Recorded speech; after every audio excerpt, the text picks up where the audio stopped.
Gwalior high court में बाबा साहेब अम्बेडकर की प्रतिमा को लेकर शुरू हुआ विवाद अब राजनीतिक रंग लेता जा रहा है। एक तरफ प्रतिमा लगाए जाने को लेकर विरोध के स्वर उठ रहे हैं, तो दूसरी तरफ हाईकोर्ट में अम्बेडकर साहब की प्रतिमा स्थापित किए जाने की मांग जोर पकड़ रही है। इस मामले में अब दिग्गज नेताओं ने भी बाबा साहेब अम्बेडकर की प्रतिमा ग्वालियर हाईकोर्ट में लगाए जाने की मांग तेज कर दी है। इस मुद्दे पर वामपंथी संगठन और ओबीसी एससी एसटी संगठनों के सामाजिक न्याय सम्मेलन में शामिल होने के लिए पूर्व मुख्यमंत्री दिग्विजय सिंह सहित राज्यसभा सांसद अशोक सिंह, डीएमके सांसद पी विल्सन, जेएनयू की छात्र नेता सामाजिक न्याय सम्मेलन में शामिल होने पहुंची। इस दौरान सभी ने ग्वालियर हाईकोर्ट में बाबा साहेब अम्बेडकर की प्रतिमा लगाए जाने की मांग उठाई। एडवोकेट विश्वजीत सोनिया का कहना है कि आज नहीं तो कल हाईकोर्ट परिसर में बाबा साहब की प्रतिमा तो लगनी ही है, क्योंकि बाबा साहब ने देश का संविधान बनाया और सभी वर्गों की लड़ाई को लड़ा है।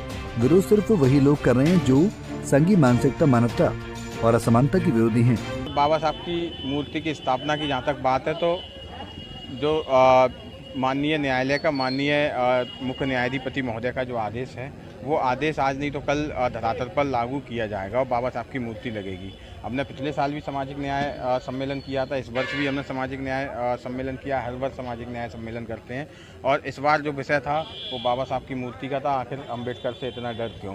वो बाबा साहब जिन्होंने सामाजिक न्याय की लड़ाई लड़ी, महिला अधिकारों की, गरीब वंचित मजदूर किसानों के हक की लड़ाई लड़ी, उन बाबा साहब का विरोध और संविधान का विरोध आखिर क्यों?